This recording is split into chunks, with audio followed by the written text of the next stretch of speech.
त्या आधारे आज त्या मांडणी करतील. अर्थात PhDचा संदर्भ असला पाहिजे असं काही नाहीये. नंतर त्यांचे संशोधनाचे विशेष विषय असे आहेत अभ्यासाचे, ज्याला स्पेशलाइज्ड एरिया म्हणतो आपण.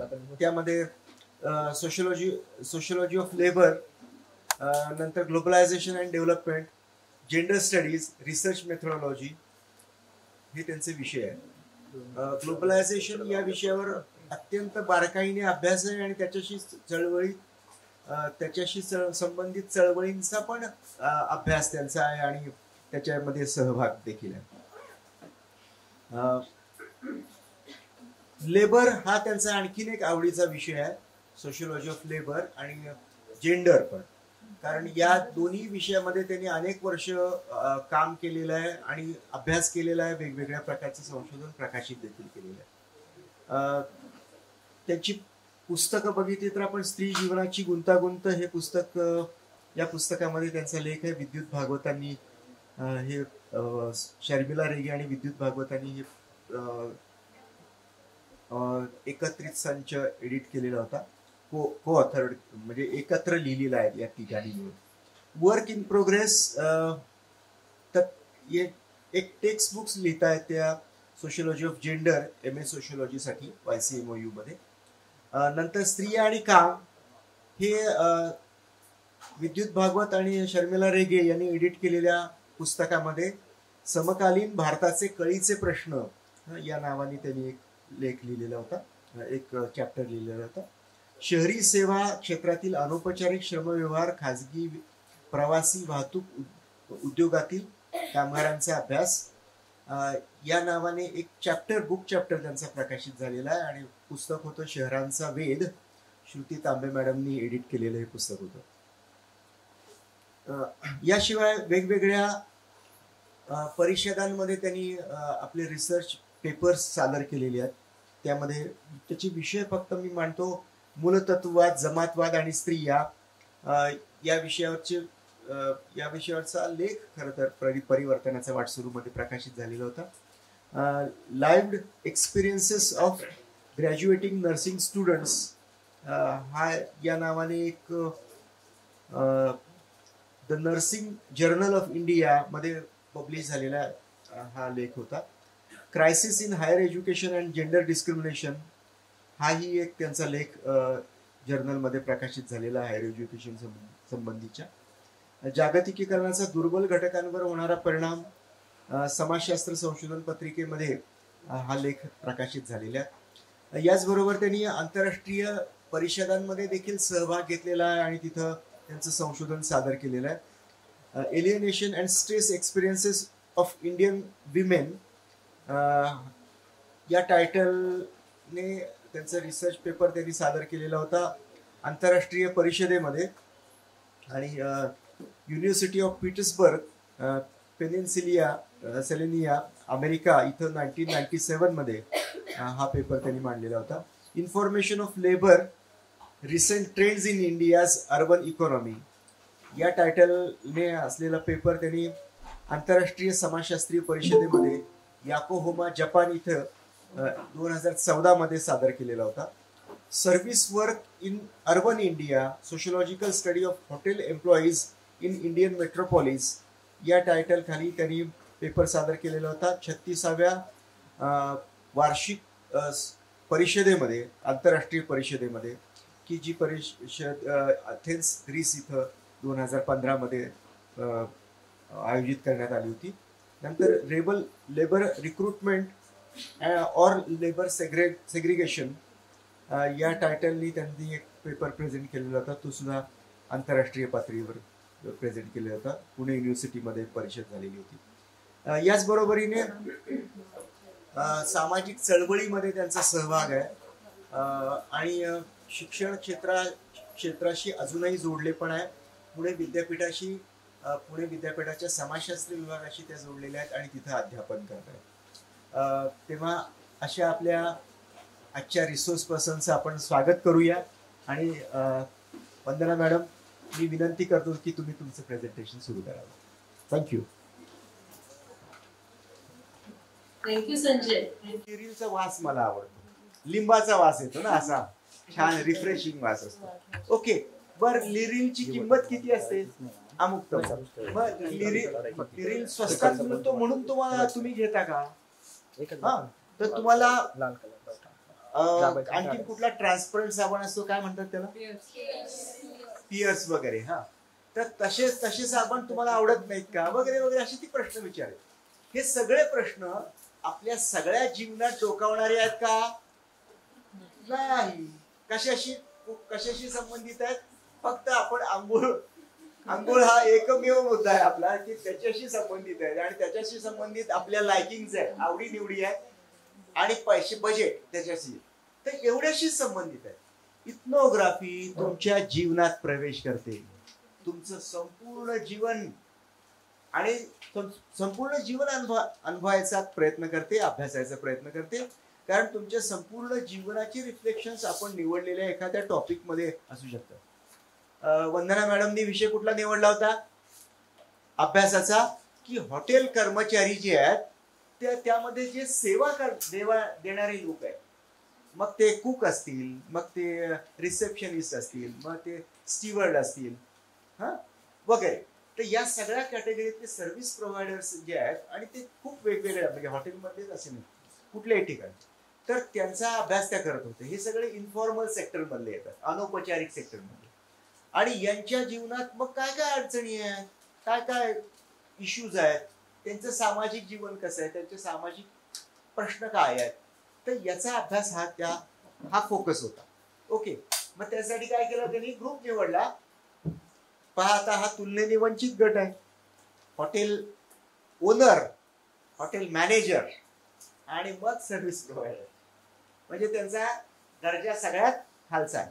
मग अशांचा अभ्यास करायला त्या गेल्या. आणि नंतर मग तो अभ्यास करताना त्यांनी काय काय लक्षात आलं, काय काय अनुभव आले त्यांचे, तर त्याच्यासाठीचे जे मुद्दे आहेत ते मुद्दे सगळेचे सगळे मुद्दे तुम्ही लिहून घ्यायचे. आता मी अगदी थोडक्यात मांडतोय ते मुद्दे.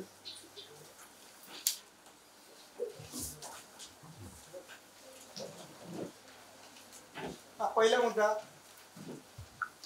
मुद्दा त्यांनी सांगितलं होतं की क्लासिकल इथनोग्राफीज आणि आत्ताची इथनोग्राफी, म्हणजे modern ethnographies are different from classical ethnographies. हा, क्लासिकल इथनोग्राफीज हे कुणी केले होत्या?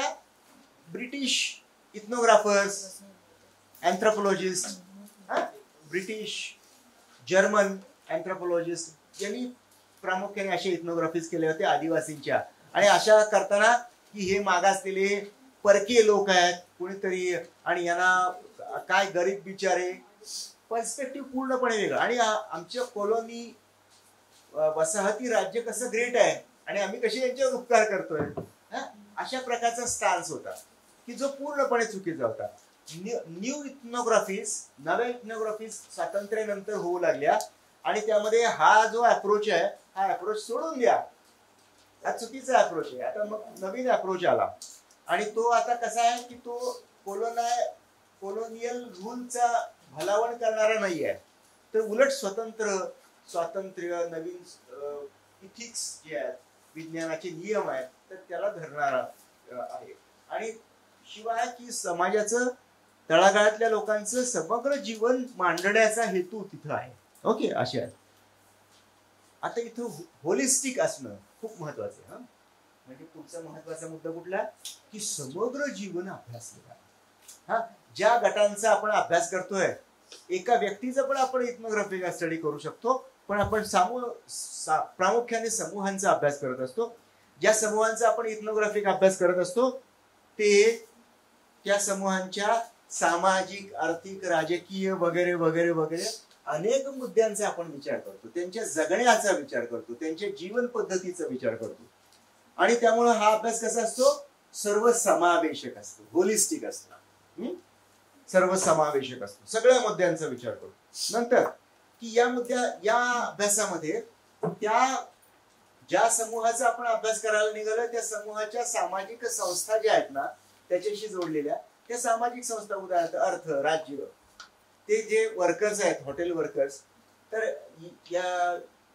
यांचा बँक बॅलन्स किती असेल, यांचे अकाउंट किती बँकेत असतील, हे अर्थसंस्थेशी जोडलेल्या गोष्टी आहेत, इकॉनॉमिक इन्स्टिट्यूट. नंतर यांची फॅमिली आहे का, तर लक्षात येतं की ही बरेच जे स्टीवर्ड वगैरे वगैरे काम करतात लग्न झालेलं नसतं, खूप लहान असतात वयाने किंवा उशिरा लग्न करतात आणि एक एकटे राहत असतात कुठेतरी हॉटेलमध्येच, हॉटेलच्याच कुठल्या तरी कोपऱ्यामध्ये राहत असतात. फॅमिली आहे का, मग फॅमिली बॅकग्राऊंड काय, कुठून आलाय, युपी मधनं आलाय, मग बाकीची फॅमिली कुठे, तिकडेच आहे. ओके, ही फॅमिली इन्स्टिट्यूशनशी संबंधित डेटा. नंतर मॅरेज, नंतर एज्युकेशन, नंतर लेजिस्लेशन किंवा कायदा, अशा वेगवेगळ्या सामाजिक संस्थांविषयी त्या समूहाची, त्या व्यक्तीची पार्श्वभूमी काय आहे, अर्थात ही सुद्धा माहिती सगळी होलिस्टिक इन्फॉर्मेशन कडे जाणारी आहे. नंतर पुढचा मुद्दा, इन डेप्थ स्टडी, सखोल अभ्यास.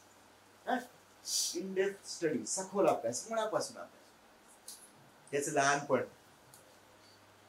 त्याची बॅकग्राऊंड, मग लहानपणी तो पळून गेला, मग काहीतरी वडिलांनी मारलं, अमुक काय राहायचं होतं ते नाही करता आलं, पळून गेला, आणि मग मुंबईत आला, मग मुंबईत खूप टक्के टोणपे सहन करायला लागले आणि हॉटेलमध्ये मग शेवटी काम करायला लागला. असं करत करत तो मुंबईमध्ये हॉटेल इंडस्ट्रीमध्ये सेट झाला आणि नंतर मग तो पुण्याला आला वगैरे वगैरे, असं काहीतरी त्याची काहीतरी एक स्टोरी आहे. तर ती सगळी स्टोरी ही पण येईल त्यामध्ये. हा अभ्यास मुळापासून आहे, त्याच्यामध्ये हिस्टॉरिकल अकाउंट्स महत्वाचे आहेत. पुढचा मुद्दा की या अभ्यासामध्ये की तो काय बोलतोय महत्वाचा, प्रत्येक मुद्दा महत्वाचा. तो काय बोलतोय, काय बोलत नाहीये, कुठं शांत राहतोय, त्याची शांतता सुद्धा अर्थपूर्ण, त्याचं मौन सुद्धा अर्थपूर्ण. तुम्ही आक्रोश नावाचा सिनेमा बघितलाय? नाही बघा, घरी जाऊन बघा, युट्यूबला आहे तो. आक्रोश नावाचा सिनेमा आहे आणि त्यामध्ये एक आदिवासी आहे, त्या आदिवासीच्या बायकोला तिथल्या जमीनदारांनी पळवून नेलाय. तो मागे गेलाय, त्या पळवून नेताना तो मागे पळत पळत गेलाय आणि त्याच्या समोर अत्याचार झालेला आहे आणि तो अत्याचार त्याने उघड्या डोळ्याने बघितलेला आहे त्या आदिवासीने. आणि नंतर घरी आले दोघे जण आणि मग कोर्ट कचेऱ्या सुरू झाल्या. तो नसरुद्दीन शाह हा वकील आहे आणि ओमपुरी हा तो आदिवासी आहे. नसरुद्दीन शाह पुन्हा पुन्हा विचारतो की अरे तुझ्या बायकोवर अत्याचार झाला, काहीतरी माहिती दे, काहीतरी बोल माझ्याशी, काय झालं त्यावेळेस, कोण होता? काही बोलत नाही, संबंध सिनेमा तो एकही शब्द बोलत नाही. बाकी या मौनाचा अर्थ काय? या मौनाचा अर्थ आहे जमीनदारी, सरंजामशाही, दादागिरी, वर्चस्व, डॉमिनेशन, सपरेशन, एक्सप्लॉयटेशन, हे त्या मौनाचे अर्थ आहे. म्हणजे एखादा माणूस गप्प बसतो तर त्या गप्प बसण्यामागचा अर्थ काय आहे तो आपल्याला एक्सप्लोर करायचा. तो कशातून एक्सप्लोर करतोय आपण? म्हणजे ऑब्झर्वेशन. तर आपण हे ऑब्झर्वेशनला खूप महत्व देतोय. नंतर मग तो काहीतरी कथा सांगतोय, तो एखादी म्हण म्हणतोय, एखादी शिवी देतोय बोलता बोलता, या सगळ्याला अर्थ असतो, या सगळ्याला अर्थ असतो. एखादी गोष्ट सांगतोय तर या सगळ्या गोष्टी नोंदवून ठेवा आणि याचे अर्थ सगळे एक्सप्लोर करण्याचा प्रयत्न करा. पुढचा मुद्दा की हा अभ्यास 1000 जणांचा अभ्यास होत नाही. इथनोग्राफी 1000 जणांची होत नसते, 5000 10,000ची होत नसते. इथनोग्राफी काही लोकांची होत असते. हा अभ्यास हा फ्यू केसेसचाच का होतो? कारण तो इनडेप्थ करायचा असतो.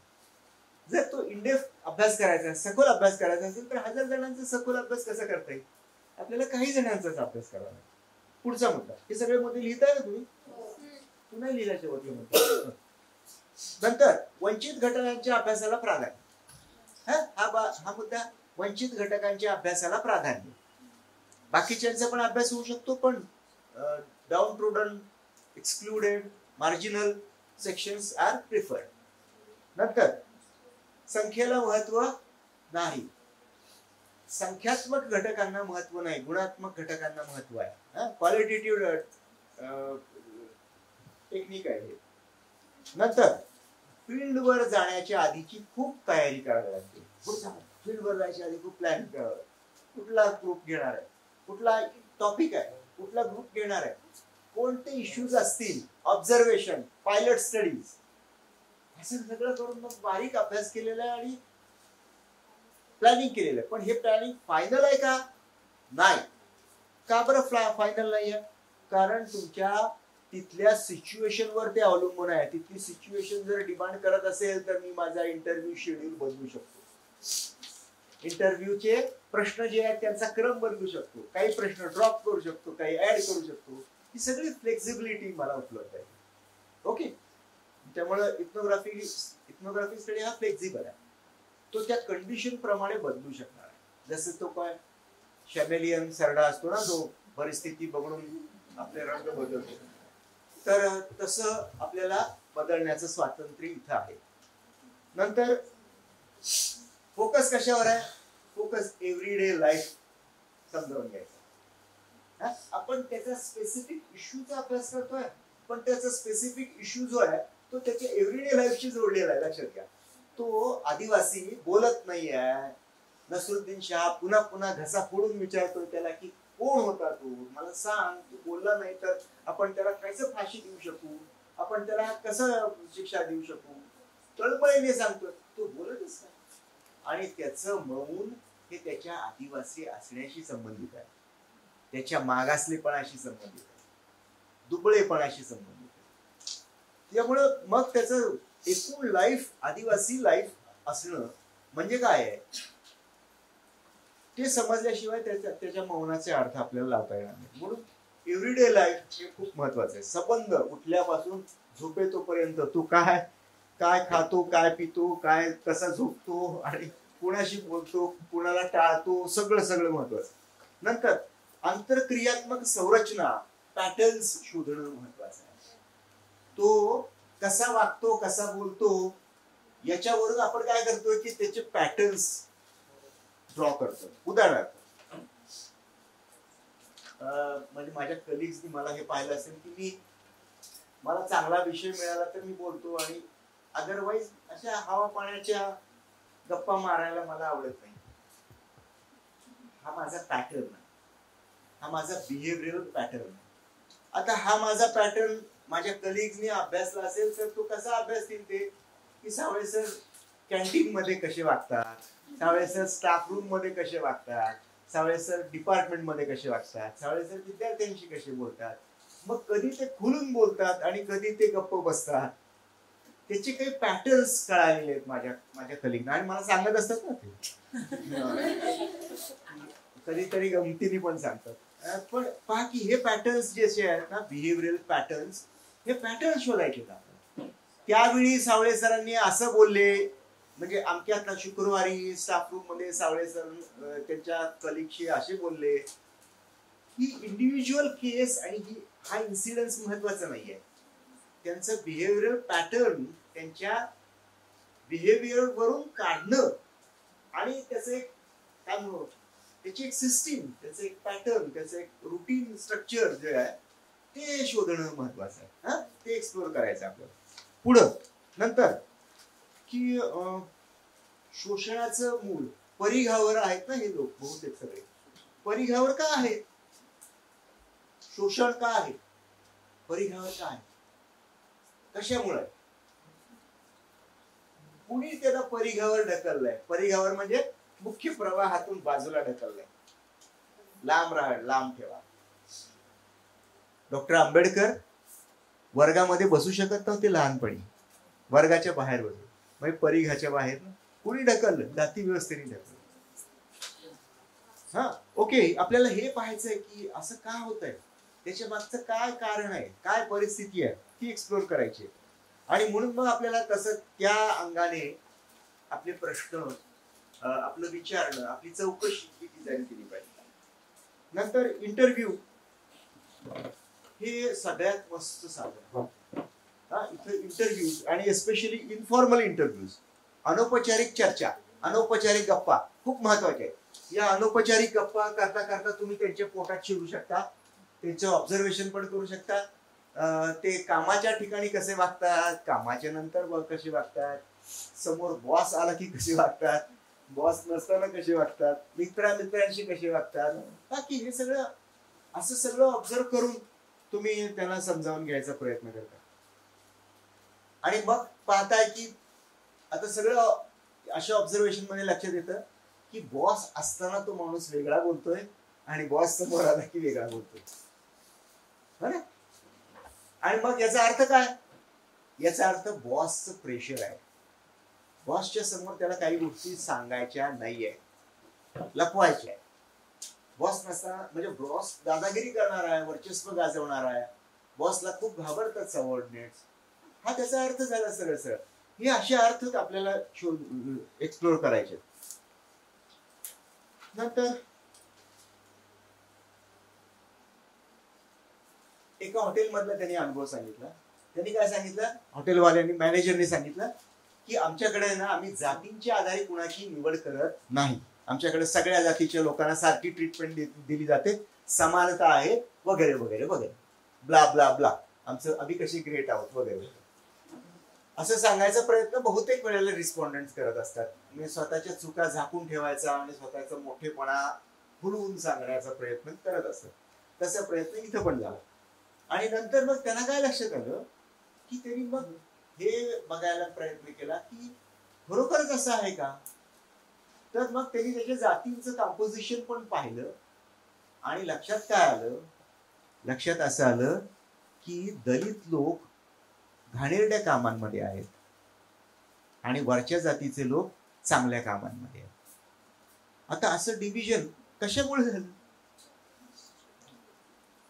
असं डिव्हिजन कशामुळे झालं तर त्याचं कारण असं होतं की या उच्च जातीच्या मध्यमवर्गीय शहरी मुलांना फाडफाड इंग्लिश बोलता येत होतं.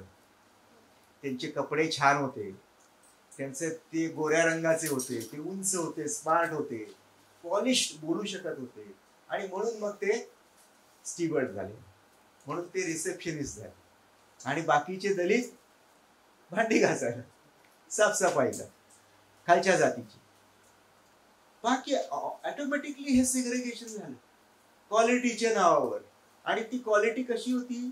ती क्वालिटी कन्स्ट्रक्टेड आहे.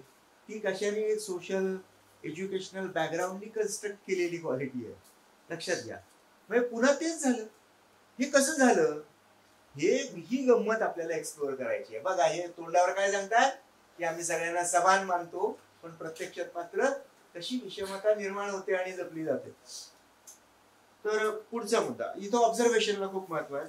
आणि आपण मग हे ठरवायचं ऑब्झर्वेशन करताना की काय महत्वाचं आहे, काय नोट डाऊन करायचं आहे, कशाचा व्हिडिओ काढायचा आहे, कशाचा ऑडिओ चालेल, काय गोष्टी आत्ता टिकल्या नाही तरी चालतील, लक्षात राहतील आपल्या, काय गोष्टी आत्ताच्या आत्ता मला लिहायला पाहिजे. म्हणून मग त्यांनी सांगितलं ना की सिगरेट प्यायचं निमित्त किंवा टॉयलेटला जायचं निमित्त असं काहीतरी काढून बाजूला जा आणि पटकन लिहा.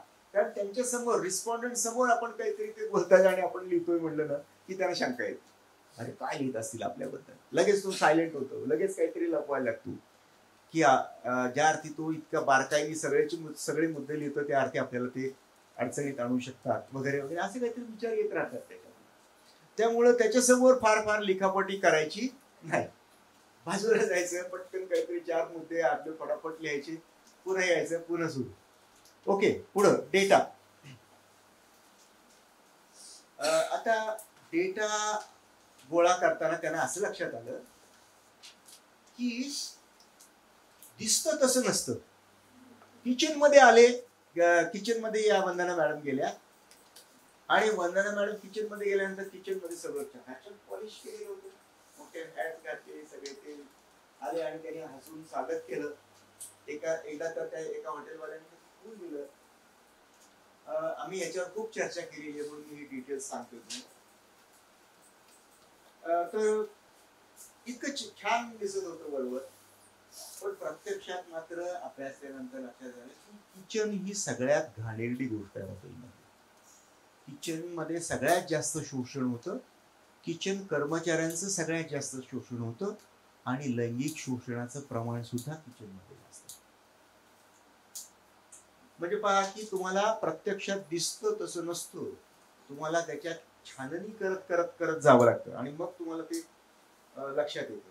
आणि मग हे करण्यासाठी आपल्याला काय करावं लागतं, बारीक बारीक वेगवेगळ्या छोट्या छोट्या अभ्यास पद्धती बघाव्या, क्रॉस चेक करणं, अनपेक्षितरित्या एखाद्या ठिकाणी जाणं,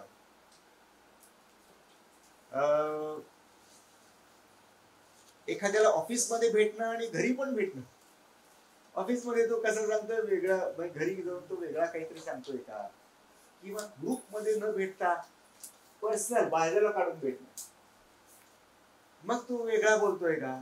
ओके, असं करत जायचं. आणि त्यात एम्पॅथेटिक अंडरस्टँडिंग ही जी वर्स्टेन नावाची जी मेथड आहे मॅक्स वेबरनी डेव्हलप केलेली, ती म्हणजे मी तुम्हाला सांगितलं होतं की तुमच्या पोझिशन मध्ये जा आणि मग समजावून घ्या की ते काय आहे. वर्स्टेन बद्दल मी बोललो होतो आणि आयडियल टाइप्स बद्दल पण बोललो होतो. वेबरनी डेव्हलप केलेल्या 2 मेथड्स आहेत. बरं, त्यानंतर मग आता मेथड्स कोणत्या वापरायच्या, डेटा कसा गोळा करायचा. पहिल्यांदा काय करायचं, तुम्ही जाऊन विश्वासात घ्या. आता त्या म्हणाल्या की मी डेटा गोळा करताना मी बऱ्याच ठिकाणी वीक आहे याची जाणीव झाली. का वीक आहे असं, तर मी या हॉटेल कर्मचाऱ्यांच्या पातळीपर्यंत जाऊ शकत नाही असं लक्षात आलं. कारण मी अशी उच्चभ्रू कुटुंबात वावरलेली, उच्च जातीची, माझी भाषा वगैरे वगैरे या सगळ्या मर्यादा म्हणून येत होत्या. आणि मग आणि त्यातनं बाई असणं, जर त्या पुरुष असल्या असत्या तर मग त्यानं काय केलं असतं, त्यांना टाळी दिली असती, मस्ती केली असती, त्यांची ते तंबाखू खाताय, चल माझी पण तंबाखू मळ रे, असं काहीतरी म्हणलं असतं मी. आणि एक छान मैत्रीचं नातं तयार झालं असतं. या बरोबरीच्या नात्यामध्ये मग त्यांनी काहीतरी मला त्यांचे सिक्रेट सांगितले असते. तसं होत नव्हतं. पण ते होत नव्हतं हे त्यांनी नंतर कबूल पण केलं. म्हणजे रिसर्च प्रोजेक्ट लिहिताना, रिपोर्ट लिहिताना सुद्धा ते कबूल केलं. आता ते नंतर इथिक्सचा मुद्दा आहे, तो नंतर पुढे येऊ दे. बरं, मग मेथड्स कुठल्या वापरल्या, तर आपण कुठल्या कुठल्या मेथड्स वापरू शकतो. इथं interview, detailed interview, in depth interview, unstructured interviews, interviewer जास्त फोकस असतो. नंतर की आपण केसेस बनवून केस स्टडीज पण करू शकतो. इथनोग्राफीमध्ये केस स्टडीज पण होऊ शकतात. इथनोग्राफीमध्ये आपण की ओरल हिस्ट्री ही मेथड पण वापरू शकतो. इथनोग्राफीमध्ये आपण क्वालिटेटिव्ह मेथड्स वेगवेगळ्या प्रकारचे वापरू शकतो. ठीक आहे. बरं, आणि सॅम्पल कसा निवडायचा. आता सॅम्पल निवडण्याचे 3 प्रकार वंदना मॅडमनी सांगितले. काय कुठले कुठले. कन्व्हिनियंट सॅम्पल, मला कन्व्हिनियंट वाटतो, सोपा वाटतो, सोयीचा वाटतो असं सॅम्पल. सोयीचा सॅम्पल, सोयीचा नमुना निवडायचा. आता उदाहरणार्थ तुमच्या घरामध्ये तुमच्या विद्यार्थ्यांपैकी मला जर समजा असं कुठेतरी फील्डवर सारखं सारखं जायचंय म्हणून काही विद्यार्थ्यांची निवड करायची. फील्डवर जायचंय, माझ्याकडे गाडी आहे, गाडीत बसून जायचं, तर मग मी अशा विद्यार्थ्यांना निवडेन की जे माझ्या घराजवळ राहतात. तुमच्या सगळ्यांची मी पत्ते विचारेन, माझ्या घराजवळ राहणाऱ्या विद्यार्थ्यांना 1, 2, 3 विद्यार्थ्यांना निवडेन. का, सोयीच आहे. त्याला फोन केला, मी 5 मिनिटात येतोय, आवरून तयार राहा, चल, बसल्या गाडीत, निघाल फील्डवर, हो ना. की आता हे सोयीचं आहे म्हणून मी हा सॅम्पल निवडलेला, नमुना निवडलेला. तर या प्रकारचा नमुना निवड याच्यामध्ये मान्य आहे. क्वालिटेटिव्ह मेथडॉलॉजी आहे ना ही. तर क्वालिटेटिव्ह मेथड्स आणि क्वालिटेटिव्ह मेथडॉलॉजी मध्ये की या प्रकारचा कन्व्हिनियंट सॅम्पल मान्य आहे. पण हा कन्व्हिनियंट सॅम्पल तुम्ही स्टॅटिस्टिकल काही स्टडी करत असाल, क्वांटिटेटिव्ह स्टडी करत असाल, तर तिथं मात्र तो मान्य होणारा नाही. तिथं तुम्हाला की वेगळ्या प्रकारचे टेक्निक्स वापरावे लागतील. उदाहरणार्थ रॅन्डम सॅम्पलिंग, स्ट्रॅटिफाईड रॅन्डम सॅम्पलिंग वगैरे वगैरे, तिथं वेगळी. दुसरी सॅम्पल आहे प्रकार स्नोबॉल सॅम्पलिंग. स्नोबॉल सॅम्पलिंग मध्ये काय करायचं की समजा की एखादा सर्व सहज साध्य नसलेला एखादी इन्सिडन्स आहे, एखादी गोष्ट आहे. उदाहरणार्थ काय की ड्रग ऍडिक्टचा अभ्यास करायचा आपल्याला. आता असं असतं का की ड्रग ऍडिक्ट जाता जाता कोणीतरी सांगते मी रोज ड्रग घेतो सकाळ संध्याकाळ, असं कोणी सांगत नाही पब्लिकली. तर ड्रग ऍडिक्ट्स हे कमी आहेत संख्येने आणि ते लपलेले आहेत. मग त्यांचा शोध कसा घेणार. मग आपण असं करू शकतो की कुणीतरी कुठून तरी काउन्सिलर्स वगैरे वगैरे असे गाठून एखाद्या ड्रग ऍडिक्टला पर्यंत आपण पोहोचलो. त्या ड्रग ऍडिक्टला मात्र माहिती असतात त्याची मित्र अनेक, हो ना, त्याला बरेच रेफरन्सेस माहिती असतात, ड्रग ऍडिक्ट कोण आहे, कोण कोण पुरवतं वगैरे वगैरे. तर त्याला त्याच्याकडनंच रेफरन्स घ्यायचा आणि त्याला म्हणायचं सांग अजून एक रेफरन्स सांग तुझ्याकडचा, तुझा मित्र कोणी असाच असं तुझ्यासारखाच, मग तो सांगतो आणि मग त्याला जोडायचं. मग त्याला पण तसंच विचारायचं तुझा एखादा रेफरन्स सांग, हा, मग त्याचा तो रेफरन्स घेऊन पुढच्याकडे जायचं. ह्याला स्नोबॉल टेक्निक म्हणतात.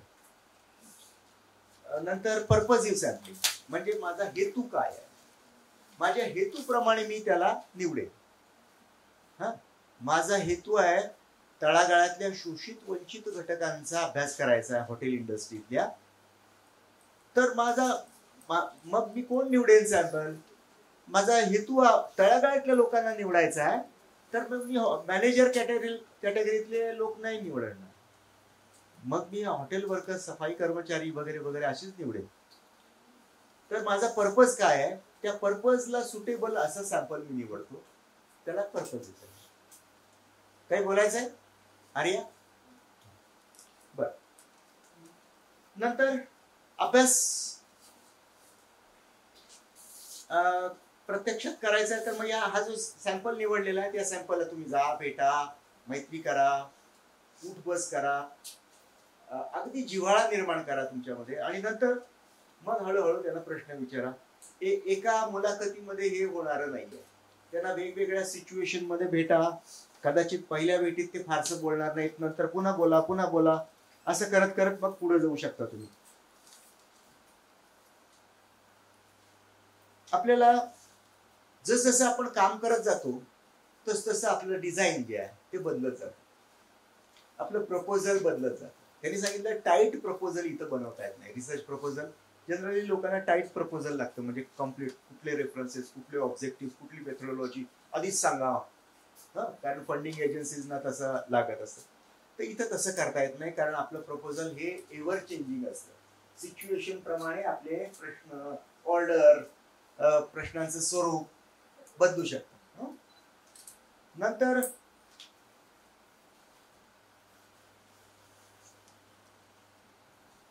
फील्ड नोट्स खूप महत्वाचे आहेत. फील्ड नोट्स जिथं जिथं शक्य आहे तिथं त्या नोट्स तुम्ही नोट डाऊन करा, जॉट डाऊन करा, आणि त्या फील्ड नोट्स खूप महत्वाच्या आहेत. त्याच मोमेंटला किंवा इमिजिएटली आफ्टर दॅट एक्सपिरियन्स लगेच लिहिणं आवश्यक आहे. नंतर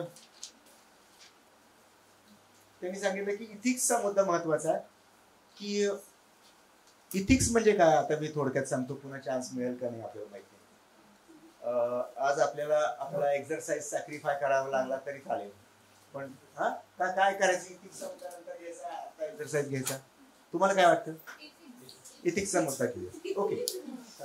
इथिक्सचा म्हणजे तुम्हाला संशोधन करताना काही नियम पाळावे लागतात. संशोधनाचे नियम असतात. संशोधन वाटेल तसं करता येत नाही,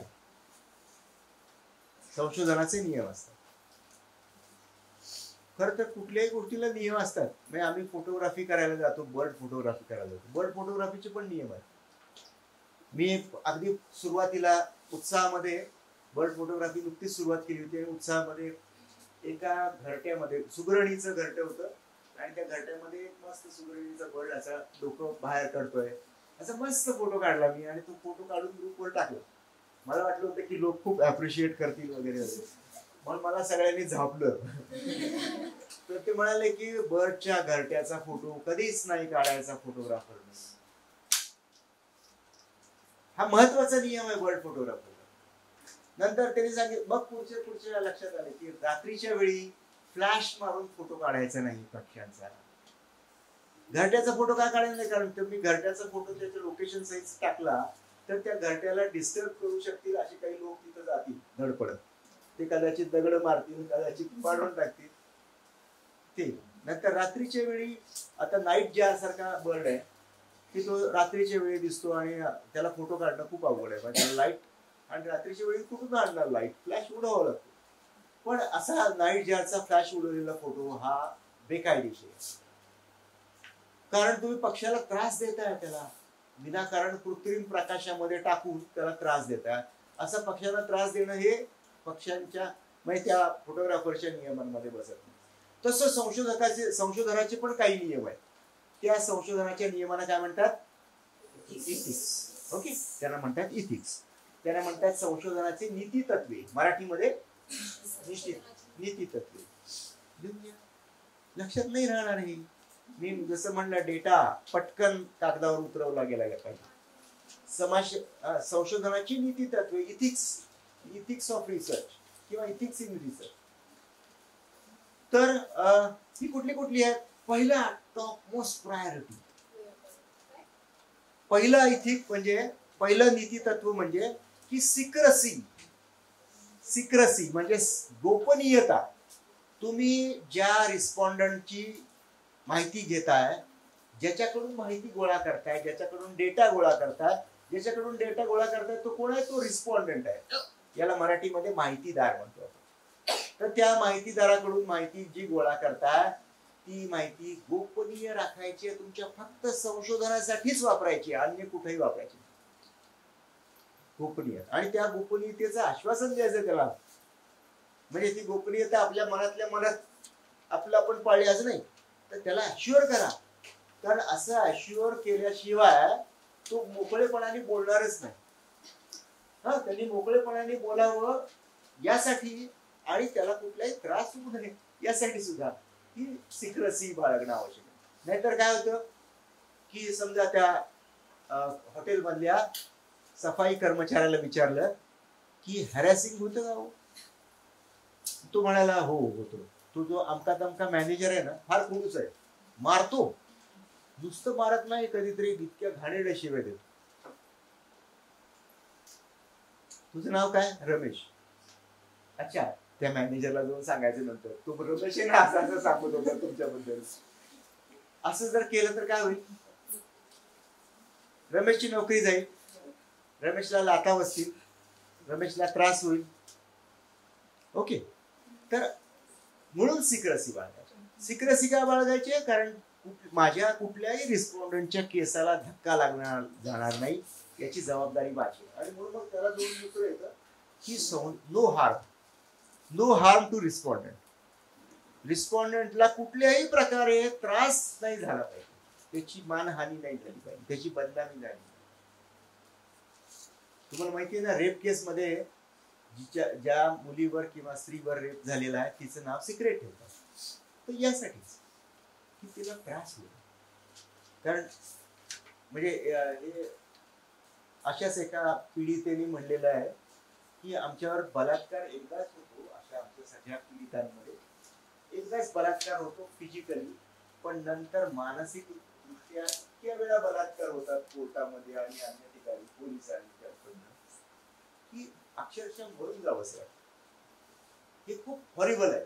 तेव्हा की कुठल्याही प्रकारे हार्म नाही झाला पाहिजे. म्हणजे त्याला मारहाण होईल, त्याला त्याची बदनामी होईल, त्याला त्रास होईल, त्याला अडवतील, त्याला कामावरनं काढून टाकतील. कुठल्याही पद्धतीने त्याला हार्म होता कामा नये, त्याला त्रास होता कामा नये याची काळजी आपल्याला घ्यायची रिस्पॉन्डंट. नंतर पुढचं इथे की त्याला खर्चात पाडायचं नाही. त्रास होऊ नये याच्यातच खर्चात पाडायचं नाही, असा मुद्दा आहे. आम्ही रिसर्च करत होतो आणि माझा मिक मूर नावाचे माझे मित्र आहेत की जे सिनियर रिसर्चर आहेत इंग्लंड मधले. त्यांनी खूप आंतरराष्ट्रीय पातळीवरची संशोधन केलेली आहेत. तर आम्ही फील्डवर गेलो होतो. शिंदवड नावाचं गाव होतं दिंडोरी तालुक्यातलं. तर त्या गावामध्ये गेलो होतो आणि त्या शिंदवड, मला वाटतं दिंडोरीत आहे का चांदवड आहे, मला माहित नाही आता एक्झॅक्टली. तर त्या गावामध्ये गेलो होतो, खेडेगावच्या जवळ आहे. तर त्या गावामध्ये गेलो होतो आणि त्या गावामध्ये एक माणूस आम्हाला मदतीला आला आणि त्यांनी दिवसभर याच्याकडं त्याच्याकडं त्या वेगवेगळ्या लोकांकडं, कामगारांकडं, रोजगार हमी मधल्या कामगारांकडे त्यांनी आम्हाला नेलं, रस्ते दाखवले वगैरे. आणि ते सगळं संपल्यानंतर गुपचूप त्यांनी कांद्याची एक मोठी लढी उचलून आमच्या गाडीमध्ये टाकून दिली. आम्हाला कळलं सुद्धा नाही, आम्हाला घरी आल्यानंतर लक्षात आलं. पण आम्ही निघायच्या आधी मला मिक मूरनी बोलून घेतलं आणि मिक सर मला म्हणाले की या भागामध्ये एका दिवसाच्या कामाला, मजुरीला साधारणपणे किती पैसे देतात? मी म्हणलं त्यावेळेस 150 रुपये, बऱ्याच वर्षापूर्वी 150 रुपये. तर मला म्हणे की तुझ्याकडे 150 रुपये सुट्टे आहेत का? मी म्हणलं आहे. मग त्याला देऊन टाक म्हणे, मी तुला नंतर देऊ. म्हणजे त्या माणसाने एक दिवसभर आमच्या बरोबर घालवला, तर त्याचं भरपाई त्याला दिली पाहिजे, याची जाणीव संशोधक म्हणून मला असली पाहिजे. हे खूप महत्वाचं आहे. हा, मग मी ते 150 रुपये दिले, तो घेत नव्हता, बळबळ त्याच्या खिशात कोंबले. आणि मग पहा की या सगळ्यांची जाणीव आपल्याला असली पाहिजे. म्हणजे अगदी तुम्ही संशोधक हा एखाद्याच्या घरी गेलाय आणि तो म्हणतो थांबा थांबा मी तुमच्यासाठी जेवण बनवतो, आपण म्हणायचं नाही नाही नाही माझा डबा आहे. पण पाणी दिलं मात्र तर पाणी प्या, त्याचं गढूळ पाणी असलं ना तरी प्या, दुसऱ्या दिवशी डिसेंट्री झाली तरी चालेल. पण एक प्रकारचा एक नातं तयार करा की आपण, मी तुम्हाला तुच्छ मानत नाही आहे, मी तुमच्या बरोबरीचाच आहे. फक्कल मानून मातीमध्ये बसा, तो बस्तर टाकायला लागेल, खुर्ची द्यायला लागेल, आपण म्हणाल नाही नाही तू बसला खाली ना मातीत, मी तुझ्या शेजारी बसतो. की हे समानतेचं नातं तयार करा. आणि मात्र जेवण किंवा कुठलं फेवर घेऊ नका, फेवर घेऊ नका. असं फेवर तुम्ही घेताय असं लक्षात आलं की लोक तुम्हाला चापलूस असतात, लोक ते गंडवतात तुम्हाला आणि फसवतात सुद्धा आणि अडकवतात सुद्धा. एके ठिकाणी आम्ही गेलो होतो, तर त्या तिथला काय सरपंच जो आहे, तो सरपंच म्हणाला आम्हाला आमच्या घरी चला, सगळ्यांची जेवायची सोय करतो, तुमच्या बरोबर मुली पण आहेत, त्यांना वॉशरूम वगैरे इकडं तिकडं जावं लागेल, कसं काय होणार, माझ्या घरी चला. अरे त्या सरपंचाचाच प्रॉब्लेम होता, आम्ही तोच अभ्यासाला गेलो होतो की तो सरपंच प्रॉब्लेमॅटिक आहे आणि त्याच्याविषयीचाच डेटा गोळा करायला. आता त्याच्या घरी गेलो असतं तर मग त्याच्या विरोधात बोलता आलं असतं का आम्हाला, आमची तोंड शिवून टाकली असती, तरी लाच दिल्यासारखं झालं असतं. त्यामुळे फेवर, नो फेवर, हा कुठल्याही प्रकारचं फेवर घ्यायचं नाही कुणाकडून नाही. नंतर पुढचं आणि महत्वाचं इथे की पर्सनल गोष्टींमध्ये फार आपल्याला जर गरज नसेल तर एखाद्याच्या पर्सनल गोष्टींमध्ये फार ढवळाढवळ नाही करायची. म्हणजे एक किमान अंतर आपलं राखलं गेलं पाहिजे. आपण कोणत्या गोष्टी विचारायच्या, कोणत्या गोष्टी नाही विचारायच्या, याबाबत आपण संवेदनशील असलं पाहिजे. काही वेळेला असं होतं की त्याची मानसिक स्थिती काय आहे वगैरे वगैरे, तर याचा पण आपण विचार करायला पाहिजे. कधी कधी रिस्पॉन्डंट्स हे रडायला लागतात आपण एखादा प्रश्न विचारल्यावर, तर तो आता इमोशनली इम्बॅलन्स्ड आहे असं लक्षात घेऊन तुम्ही थांबा ना, घाई नका करू, पुढच्या घरात जायचंय, चल सांग लवकर, मला वेळ नाही आहे, तू काय रडत बसला असं नाही चालणार. तुम्हाला त्याला वेळ द्यायला पाहिजे, त्याला समजावून द्यायला पाहिजे. ओके. नंतर पुढचा मुद्दा की राईट टू विड्रॉ, त्यांनी सांगितलं संशोधकाला पाहिजे म्हणून प्रत्येक माहिती त्यांनी दिलीच पाहिजे असा आग्रह आपल्याला करता येत नाही.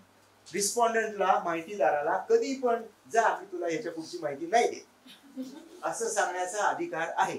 राईट टू विड्रॉ, तो कधीही विड्रॉ होऊ शकतो आणि तो विड्रॉ झाल्यानंतर त्याच्यावर चिडायचं नाही, चिडचिड नाही करायची की तुम्हाला माहिती अर्धवटच दिली, पुढची दिलीच नाही वगैरे वगैरे, सोडून द्यायचं. नंतर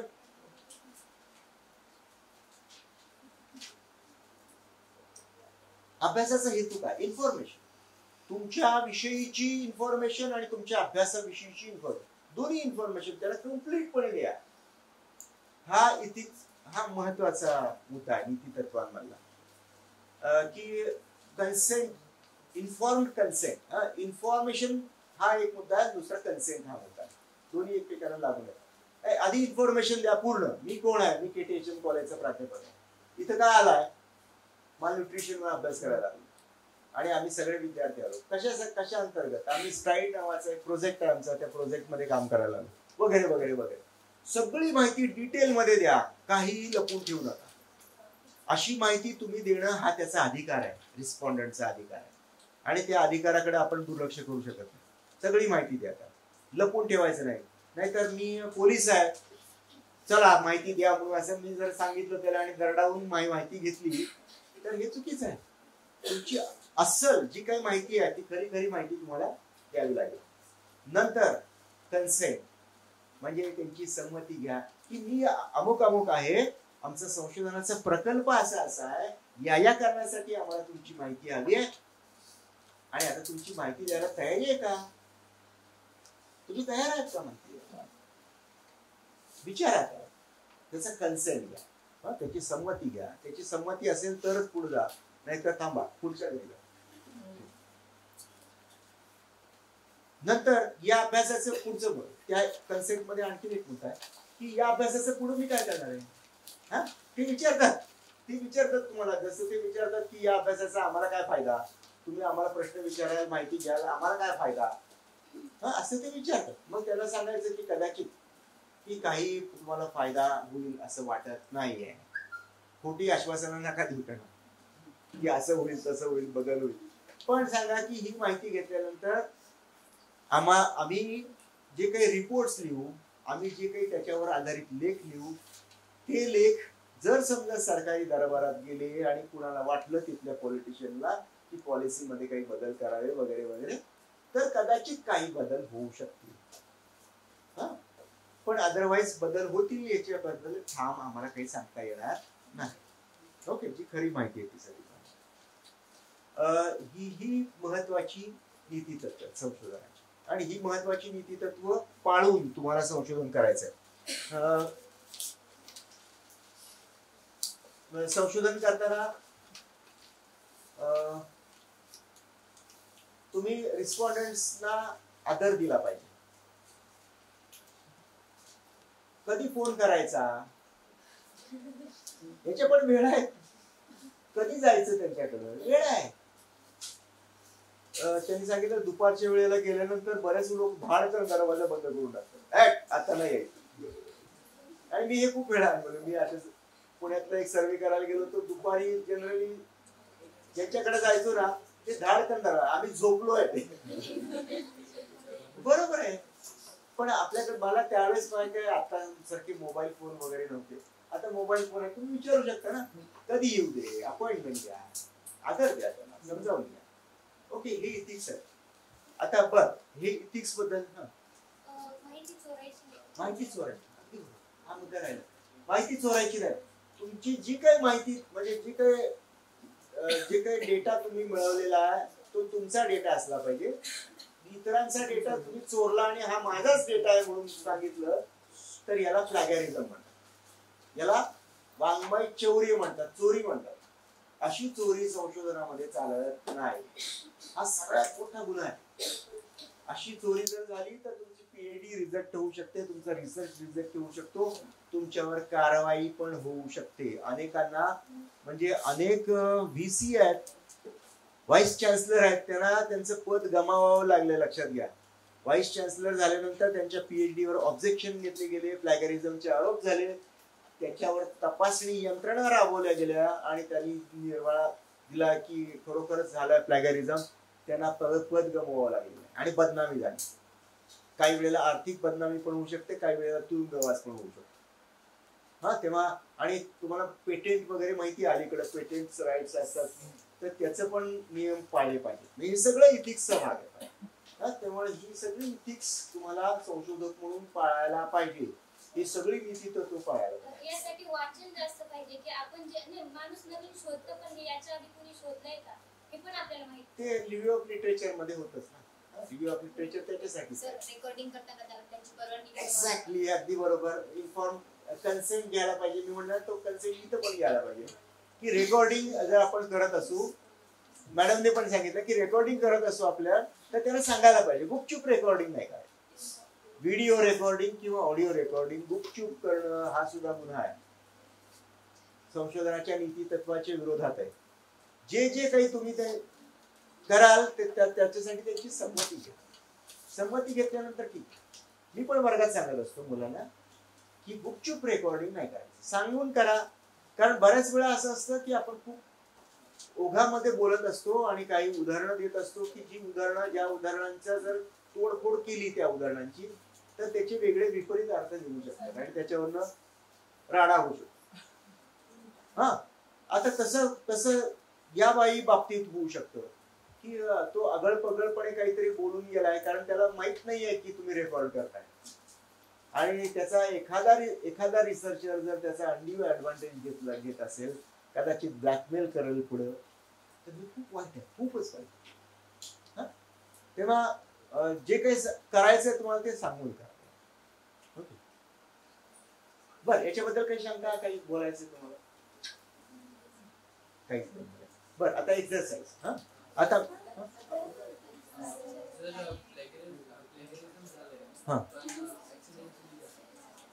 हा तर ऍक्सिडेंटली एकच मिनिट. त्याचा प्रश्न असा आहे, मी नाव विसरलो तुझं. पृथ्वीराजचा प्रश्न असा आहे, पृथ्वीराज बरोबर आहे ना? मग काय, मला वाटतं तू करेक्ट करते. मग पृथ्वीराजचं म्हणणं असं आहे की प्लॅगरिझम नकळत झाला असेल तर काय, तर प्लॅगरिझम नकळत होऊ शकतो. बऱ्याच वेळा असं असतं की काही फ्रेजेस आपण वापरलेले असतात ना, त्या खूप ठिकाणी आलेले असतात, त्या काही महत्वाच्या रिसर्च मध्ये पण आलेले असतात, त्यामुळे ते लगेच ते रेट दाखवतात. आता अलीकडे सॉफ्टवेअर निघाले, प्लॅगरिझम मोजायचे सॉफ्टवेअर्स निघालेले आहेत, आणि त्यात मग काय, काही जण 30%, काही जण 20%, काही जण 40% प्लॅगरिझम अलाव करतात. तर 20%. तर म्हणजे अनावधानाने झालं असेल, ते 20% मध्ये जात असेल तर हरकत नाही, पण त्याच्यापेक्षा वरती जात असेल तर मग मात्र आपल्याला अनावधानाने झालेलं असेल तरी सुद्धा ते शोधायला पाहिजे आणि डिलीट करायला. अजून ओके. आता तुम्ही रिसर्चर स्वतःला महसूस करायला लागलाय ना, आपण रिसर्चर. येस, आपल्याला आता इथिक्स माहिती आहे, मेथोडॉलॉजी थोडीशी माहिती व्हायला लागली आहे, qualitative, quantitative, participatory action research कसा करायचा माहिती आहे, इथनोग्राफी कशी करायची माहिती आहे. बरेच वेळा इथनोग्राफर हे त्या कम्युनिटी मध्ये जाऊन राहतात माहिती आहे, पार्टिसिपेटरी अशा प्रकारची पोझिशन ते पण घेऊ शकतात. असे पण इथनोग्राफर होते. आता उदाहरणार्थ वेरियर एल्विन नावाचा एक एंथ्रोपॉलॉजिस्ट होता की जो आदिवासींमध्येच राहिला. किती वर्ष? 30-40 वर्ष आदिवासी मुलीशीच लग्न केलं, आणि तो ब्रिटिशर होता. गोरा पान, हाफ पॅन्ट घालून शिकारी सारखा. त्या काळातली ब्रिटिश शिकारी कशी असायची तसा दिसायचा तो. त्याला आदिवासींची भाषा येत नव्हती, तरी पण तो ट्रान्सलेटर घेऊन वगैरे कसं तरी करायचं ते, आणि खूप पुस्तकं लिहिली आदिवासी. त्याचं मोरिया अँड देअर घुटूल नावाचं जे पुस्तक आहे, 3 पुस्तक, तर त्यात त्यांनी आदिवासींच्या घुटूल परंपरेचा अभ्यास केला. बाकी असं करत असताना की तो म्हणजे त्या आदिवासींमध्ये राहायला इतकी वर्ष, आणि हे करताना म्हणजे आदिवासी मुलीबरोबर लग्न पण केलं, नंतर तिला सोडून पण दिलं. म्हणजे तो परदेशी जातात. त्यांनी विचारलं तिला की तुला इंग्लंडमध्ये यायला आवडेल का, स्वातंत्र्य मिळाल्यानंतर तुला इंग्लंडमध्ये यायला आवडेल का? तर ती म्हणाली नाही. मग तो म्हणाला की मग आपण घटस्फोट घेऊया. ती म्हणाली ठीक आहे. मग ती इथंच राहिली आणि तो गेला इंग्लंडमध्ये. वेरियर एल्विन, त्याचा फोटो बघायचा असेल तर आमच्या डिपार्टमेंट मध्ये लावलेला आहे, सोशियोलॉजी डिपार्टमेंट. सर्च करता येईल आता. बरं, अजून काही आपण एक्सरसाइज कडे घेऊया. वंदना मॅडमची चर्चा झाली मी, आणि तो एक्सरसाइज असा ठरला, तो आज उद्या कधी पण 2-3 दिवसामध्ये तुम्ही करू शकता. पहिल्यांदा तुम्हाला काय करायचं, एखादा वंचित गट निवडायचा. ओके, कुठलाही वंचित गट कुठले असू शकतात चला सांगा. पण आपण आदिवासी, उदाहरण मोलकर्णी, अजून शेतकरी, अजून ट्रान्सजेंडर्स, अजून शिपाई, बरोबर, अजून स्टुडंट असू शकतील. कुठले मायनॉरिटीज, वॉर्ड बॉयज, बरोबर, अगदी बरोबर. डिसेबल्ड, बरोबर, अगदी बरोबर. डेली वेज वर्कर्स, बरोबर. रोजगार हमीचे कामगार, शेतमजूर, विधवा, बरोबर. प्रॉस्टिट्यूट, बरोबर. स्ट्रीट वेंडर्स, बरोबर. इमिग्रंट्स, अगदी बरोबर, इमिग्रंट. पण हे सगळे जण म्हणजे जे व्यवसायासाठी, पोटासाठी हिंडतात. म्हणजे अशी इमिग्रंट्स नव्हे की इंटरनॅशनल फ्लाईट वगैरे इकडे तिकडे जातात, असे नाही. तर हे सगळे कोण आहेत? हे सगळे मार्जिनल सेक्शन्स आहेत. हे मार्जिनल सेक्शन्स आहेत. सॅनिटरी वर्कर्स पण येतात. हो, सफाई कामगार, अगदी. तर या गटापैकी एक गट निवडायचा. ठीक आहे. तुमच्या प्रत्येक गटाला या सगळ्या वंचित घटकांपैकी एक गट निवडायचा. ओके, पहिली स्टेज. दुसरी स्टेज की त्या गटा हा तुम्हाला हे करायचं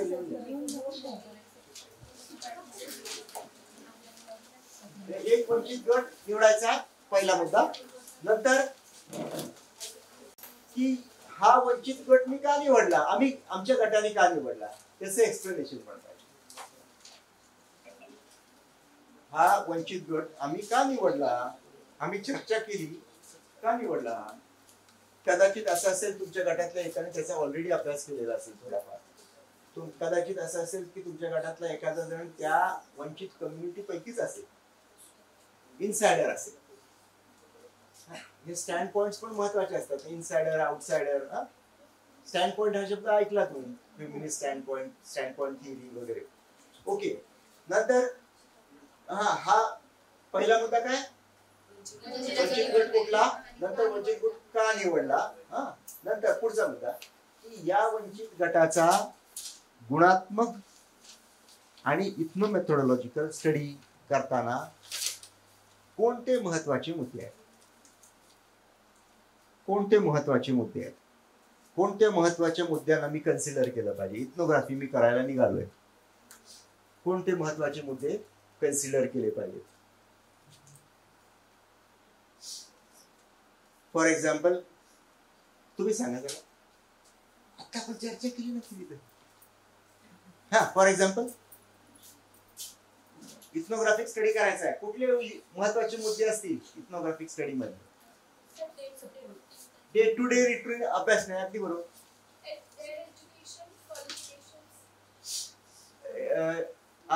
एज्युकेशनल क्वालिफिकेशन हा कसं झाला, एज्युकेशन इन्स्टिट्यूशनचा भाग झाला. आपण सगळ्याच institution, comprehensive study, holistic study.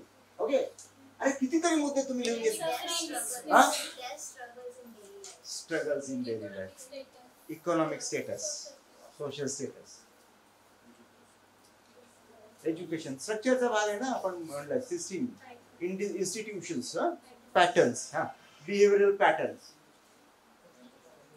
Okay, तर ते मुद्दे आहेत, तुम्ही लिहून घेतलेले आहेत. म्हणजे त्याच्यावर विचार करा की तुमच्या या सिलेक्टेड कम्युनिटीला सुटेबल असा तुमचा प्लॅन कसा असेल, इथनोग्राफिक प्लॅन कसा असेल. आणि नंतर की एन्क्वायरी, एरियाज ऑफ एन्क्वायरी कोणते असतील, एरियाज ऑफ एन्क्वायरी, चौकशीचे मुद्दे कोणते असतील. याला रिसर्च क्वेश्चन्स पण म्हणू शकता तुम्ही, पण एक्झॅक्टली रिसर्च क्वेश्चन्स असतील असं नाही. एरिया ऑफ एन्क्वायरी, मुद्दे, चौकशीचे मुद्दे कोणते असतील. लग्न ठरवायला निघाला, चौकशीचे मुद्दे कुठले असतील. नोकरी काय करता, कुठं करता, किती पगार आहे, पॅकेज काय आहे, बंगला आहे का, स्वतःच घर आहे का वगैरे. कंटिन्यू नोकरी कराल का, व्यसन आहे का, कुठलं परमनंट आहे का, घर स्वतःच आहे का, गव्हर्नमेंट जॉब आहे का. ओके, हे सगळे एरियाज ऑफ इन्क्वायरी आहेत ना.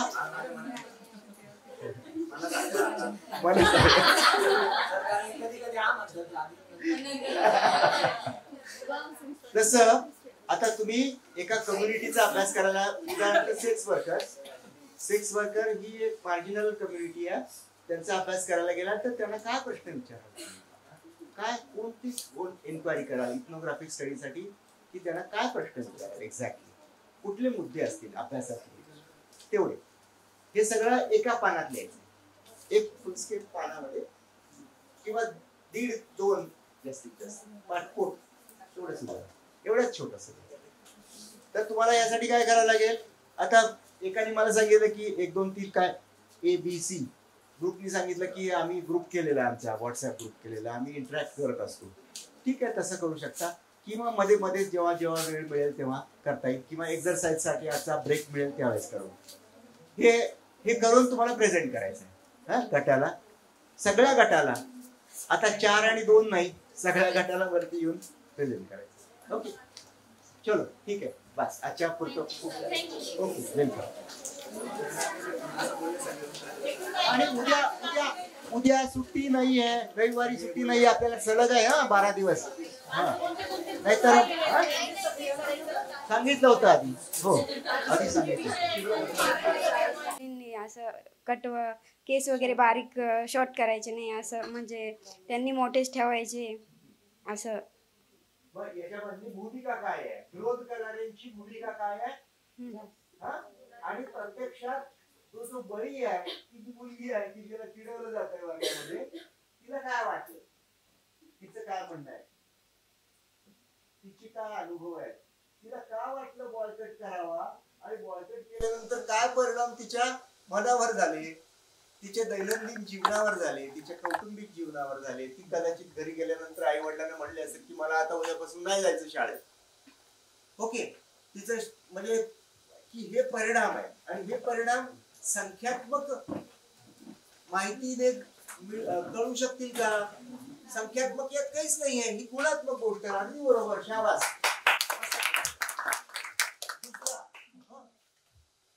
की माझी टाच दुखतीये, माझी टाच दुखतीये कारण माझं युरिक ऍसिड वाढलंय. कुठे टाकलं? संख्यात्मक मध्ये तो गुणात्मक.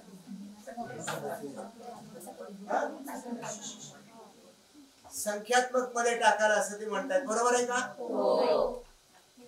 का बरं संख्यात्मक मध्ये टाकायचं? कारण युरिक ऍसिडचं प्रमाण वाढलेलं आहे. माझं ब्लड चेक केलं गेलं आणि त्या ब्लड मध्ये दिसलं की युरिक ऍसिड वाढलेलं आहे आणि त्याच्यामुळे माझी टाच दुखी आहे. ओके, तर टाच दुखीचा संबंध हा युरिक ऍसिडशी आहे, त्याच्या क्वांटिटीशी आहे आणि म्हणून हा क्वांटिटेटिव्ह मध्ये टाकला होता. बरोबर. पुढचा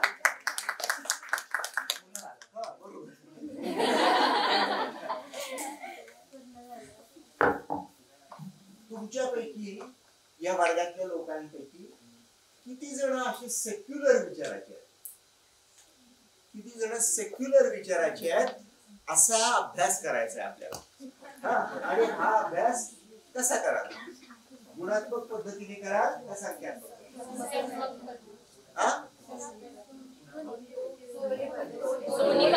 दोन्ही पद्धतीने करा. फक्त ऐका, लक्षात घ्या, फक्त किती सेक्युलर आहेत आणि किती सेक्युलर नाही. सेक्युलर राष्ट्र म्हणजे काय? सेक्युलर राष्ट्र म्हणजे धर्मनिरपेक्ष असतो. म्हणजे कोणत्याही धर्माला अतिशय महत्व मिळालं पाहिजे आणि कोणत्या तरी धर्माचा तिरस्कार केला पाहिजे किंवा दुय्यम मानलं पाहिजे अशी भूमिका स्वीकारत नाही. जे लोक सर्व धर्मांना समान मानतात किंवा असंही म्हणतात की सर्व धर्मांची त्यांचा दर्जा सारखा आणि त्या सर्व धर्मांना समान दर्जा, मानसन्मान मिळाला पाहिजे, त्यांचा स्वीकार झाला पाहिजे आणि राजकारणापासून हे सगळे धर्म दूर असले पाहिजे. राजकारणापासून ते दूर असले पाहिजे. ही भूमिका सेक्युलर भूमिका आहे. आणि अशी सेक्युलर भूमिका तुमच्यापैकी किती जणांची आहे हे मला अभ्यासायचं आहे. तर हे म्हणतात संख्यात्मक. बरोबर आहे का? हो. नाही म्हणणारा कोण आहे सांगा? आपल्याला क्वालिटेटिव्ह आणि क्वांटिटेटिव्ह दोन्ही वे मध्ये स्टडी करावं लागतं. क्वालिटेटिव्ह आणि क्वांटिटेटिव्ह दोन्ही पद्धतीने अभ्यास. अगदी बरोबर, अगदी बरोबर. मग हेच अभिप्रेत होतं की फक्त क्वालिटेटिव्ह म्हणजे काय कळेल, क्वांटिटेटिव्हली काय कळेल? क्वांटिटेटिव्हली हे कळेल की सेक्युलर विचाराची किती जण आहेत, किती जण, संख्या कळेल. हात वर करा समजा असं मी म्हणलं, सांगा बरं खरोखरच की हात वर करा, किती जण आहेत सेक्युलर विचारांचे, किती आहेत या वर्गामध्ये? मी पण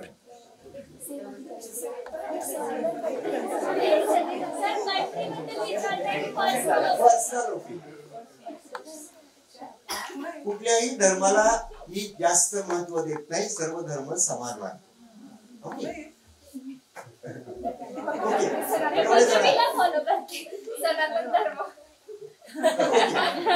तर आपल्या या वर्गातलं असं दिसतंय की साधारणपणे 90% लोक हे सेक्युलर आहेत. 90% लोक सेक्युलर आहेत असं त्यांच्या ह्याच्यावरून दिसतं. पण सेक्युलरिझमची कल्पनाच कळालेली नाहीये. कळालेली आहे का? सेक्युलरिझम म्हणजे मी आता सांगितलं, पण त्यांना माहितीये का सेक्युलर असणं म्हणजे काय नाही? ती म्हणते की सनातन धर्माची आहे, सनातन धर्माला महत्व देते. याचा अर्थ असा आहे का की सनातन धर्म हा महत्वाचा आहे आणि बाकीचे धर्म महत्वाचे नाही आहेत असं तुला म्हणायचंय का? नाही सर, तसं नाही, पण मग हिंदुत्वाला प्रमोट करतो. मग पण मग बाकीच्या धर्माला दुय्यम मानते का? नाही, दुय्यम मानतच नाही, पण मग मी फक्त हिंदू धर्माला प्रमोट करते. मग त्याचा अर्थ तसाच होतो. त्याचा अर्थ तसाच होतो. एका धर्माला तू जास्त महत्व देते म्हणजे दुसऱ्या धर्माला दुय्यम मानते, हो ना, असा त्याचा अर्थ होतो. बर पहा की आता संकल्पनात्मक गोंधळ आहे, कदाचित ती सुद्धा सेक्युलर असेल, पण तिला सेक्युलरिझम विषयीच्या भ्रम संकल्पना असतील आणि त्यामुळे ती आता तिने हात नाही वर केला. आता हे जे डिटेल्स आहेत, हे डिटेल ती साक्षी म्हणते त्याप्रमाणे गुणात्मक अभ्यासाने येते. गुणात्मक अभ्यासामध्ये मी काय करेन, मी फक्त तुमचा नंबर नाही विचारणार, मी तुम्हाला प्रत्यक्षात विचारेन. हा, तुझं नाव काय? आकांक्षाला मी विचारेन, आकांक्षाची मुलाखत घेईन. ती सनातन धर्माला महत्व देते, हिंदू धर्माला महत्व देते, याच्या मागची तिची भूमिका काय आहे. ओके, या किंवा एखादी सिच्युएशन क्रिएट करता येईल ज्यामध्ये विविध धर्म जातींच्या लोकांचा आपण समावेश करू आणि त्यातून त्यांना सिच्युएशन रिएक्शन टेस्ट विचारू. आपल्याला अप्रॉक्सिमेटली कळेल की ती खरंच सर्व धर्मांना समान मानते की कुठल्या धर्माला उच्च किंवा निम्न दर्जा देते. यातून आपण स्टडी करू, त्यातून स्टडी करू आणि ती एक्झॅक्टली खरोखरच सेक्युलर आहे का किंवा सेक्युलर नाही आहे का हे तपासून बघू. यासाठी आपल्याला गुणात्मक क्वालिटीज, गुणात्मक गोष्टी बघितल्या पाहिजेत आणि यासाठी सखोल मुलाखत घेतली पाहिजे. हे फक्त आहे का नाही याच्यावरून पटकन असं सांगतात, कारण सेक्युलरिझमची कन्सेप्टच मुळात बऱ्यापैकी गुंतागुंतीची आहे. हा, तर त्यामुळे त्या सगळ्या संकल्पना समजावून घेऊन त्या व्यक्तीची भूमिका ही समजावून घ्यायची असेल तर मला फक्त सर्वे करून किती जण येस किती जण नो, हा, क्लोज एंडेड क्वेश्चनियर तयार करून की येस नो म्हणणारे किंवा टिक मार्क करणारे, हा, हे सगळ्या क्वांटिटेटिव्ह मेथड्स आहेत ना, की सर्वे मेथड उदाहरणार्थ, किंवा स्ट्रक्चर इंटरव्ह्यू किंवा स्ट्रक्चर इंटरव्ह्यू शेड्यूल.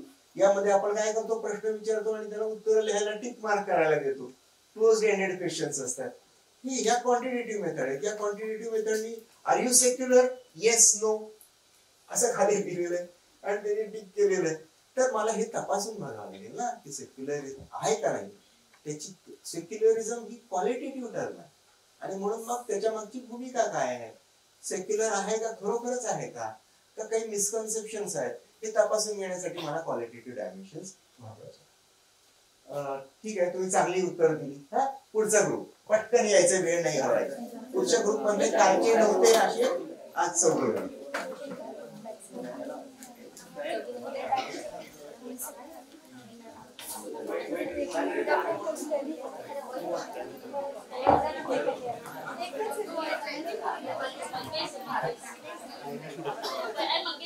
आले समजा 5 जण पण असतील तर चालतील, जास्त चालतील.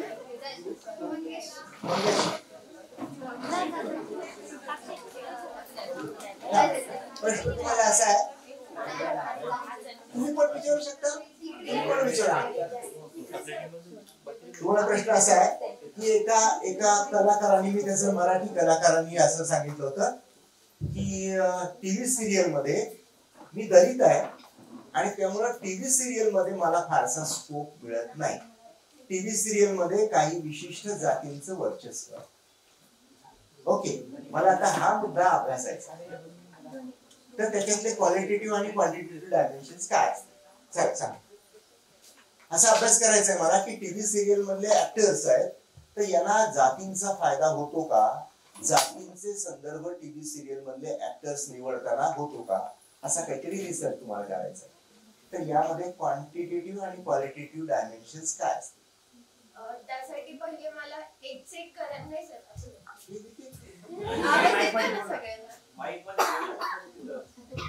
यासाठी मला पहिले चेक करायला लागेल की त्यात सेम धर्माचे म्हणजे जातीचे किती आहे, ब्राह्मण किती आहे, मराठा किती, हे चेक करायला लागेल. त्यासाठी मला संख्यात्मक पद्धती वापरायला लागेल. पण ही गोष्ट का घडते हे बघण्यासाठी मला गुणात्मक पद्धतीचा अभ्यास करायला लागेल. त्यासाठी मी एक प्रश्नावली बनवू शकते किंवा असंरचित मुलाखत घेऊ शकते. प्रश्नावली अशी असली पाहिजे की ज्याच्यामध्ये बंदिस्त नको आहे. ओपन एंडेड म्हणजे काय की तुम्हाला प्रश्न विचारले आणि खाली खूप मोठी जागा सोडलेली आहे, त्यामध्ये भरपूर तुम्ही तुमच्या मनाचं काही मांडू शकता. येस नो, होय नाही, या प्रकारे बंदिस्त प्रश्न नाही आहेत, त्यामध्ये खुलं तुम्हाला एक्सप्रेस व्हायला भरपूर अवकाश दिलेला आहे. अशा प्रकारची प्रश्नावली विचारली आहे. बरोबर बरोबर. Sir, I have one question for them. Yes, you can ask. As per the situation is given to you, in what manner discrimination is going there? So what will you do to check whether discrimination कोणकोणत्या बाबतींमध्ये होत आहे हे तुम्ही कसं check कराल?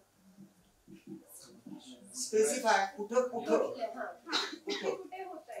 नाही, पण कुठलं एखादं क्षेत्र कोणत्या बाबतीत होते? जर तुम्ही आता एखादं क्षेत्र सांग, शिक्षणामध्ये का, प्रवेशामध्ये, म्हणजे शिक्षणामध्ये होते, कलामध्ये वगैरे. सिच्युएशन जी सरांनी दिली तीच आहे, बरं. फक्त आहे की मग त्यांना चान्स जास्त मिळतोय का हे आपल्याला चेक करायचंय. मग ते आपण कसं चेक करू?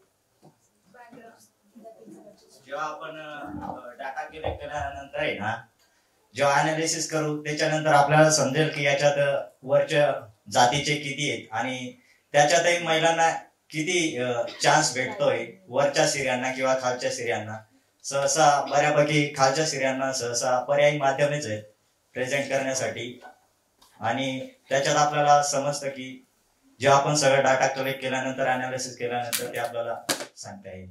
तुम्हाला काय करावं लागेल, डिस्क्रिमिनेशन कसं मोजायचं, तिचा प्रश्न एकदम मस्त आहे, खूपच चॅलेंजिंग प्रश्न. की या डिस्क्रिमिनेशनचे आधार तुम्हाला ठरवावं लागतील ना. डिस्क्रिमिनेशन कोणकोणत्या पातळ्यांवर होऊ शकतं हे ठरवावं लागेल तुम्हाला आधी. सर काय ठरवा? सर म्हणजे आपण ते डिस्क्रिमिनेशन कसं होते ते असं पण बघू शकतो की समजा तो ऍक्टर आहे तो दलित आहे आणि त्याचा एक्सपिरियन्स कमी आहे आणि बाकीचे आहेत ते दुसऱ्या कास्टचे पण त्यांचा एक्सपिरियन्स जास्त आहे, तर सिलेक्शन कमिटीमध्ये बऱ्याच वेळा ज्यांच्या जास्त एक्सपिरियन्स आहे त्यांना म्हणजे प्रेफरन्स जास्त दिला जातो, तर ते पण करू शकतो. बरोबर, हे पण बघू शकतो आपण. अजून डायमेन्शन्स काय, डिस्क्रिमिनेशनचे डायमेन्शन्स काय, कुठल्या कुठल्या पातळींवर कुठल्या कुठल्या आधारांवर डिस्क्रिमिनेशन होतं, भेदाभेद होतो. सर समजा सिरियलचा विचार केला तर त्याच्यात वेगवेगळ्या म्हणजे ऍक्टिंग दिलेल्या असतात त्यांना. तर एखादा दलित आहे तर त्याच्या कास्टची पहिल्या हिस्ट्रीमध्ये जे काही रिलेटेड गोष्टी होत्या, वर्क्स होते, ते रोल्स त्याला दिले जाऊ शकतात. आणि समजा कोणी हायर क्लासचं कास्टचं असेल तर त्यांना तसे रोल्स पण देऊ शकतात. कास्ट हा एक इश्यू झाला. कास्ट या मुद्द्यावर डिस्क्रिमिनेशन होत आहे किंवा नाही हे तपासू शकतो. म्हणजे आपल्या जर समजा आपण प्रश्नावली तयार केली तर त्या प्रश्नावली मधला पहिला मुद्दा असेल की प्रत्येक कलाकाराला विचारू आपण की तुमची जात कोणती, आणि याच्या संदर्भात डिस्क्रिमिनेशन तपासणारा प्रश्न काय असेल की तुमच्या जातीमुळं तुम्हाला डावललं गेलं एखाद्या सिरियल मधून असा तुम्हाला अनुभव आहे का. तो म्हणाला त्यांनी जर होय लिहिलं तर कसा अनुभव आहे. होय हा मुद्दा जो आहे तो क्वांट मध्ये येतो, क्वांटिटेटिव्ह मध्ये येतो. होय नाही, कारण त्याचा आन्सर आहे क्लोज एंडेड, शॉर्ट.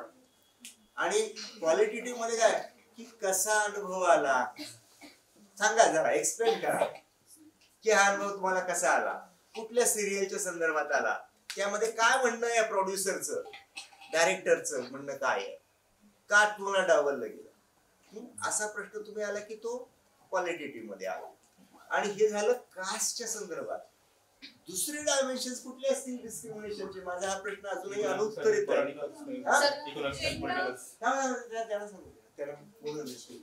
तर त्यांच्या रंगावरनं पण त्यांचं डिस्क्रिमिनेशन, रंग हा एक मुद्दा. त्याच्यानंतर त्यांची ऍक्टिंग वगैरे, ऍक्टिंग क्वालिटी. नेपोटिझम पण आहे ना. नेपोटिझम म्हणजे काय की स्टारच्या मुलांनाच महत्व दिलं. आपल्याकडे आहे हिंदी मूवीज मध्ये स्टारच्या मुलांना कपूर तर सगळे कपूरच दिसतात.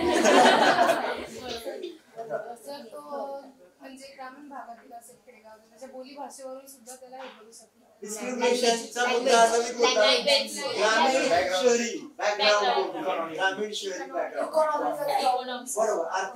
आर्थिक दृष्ट्या कुठल्या वर्गातला आहे तो. फिजिकल फिटनेस वरून डिस्क्रिमिनेशन होऊ शकतं, बरोबर आहे.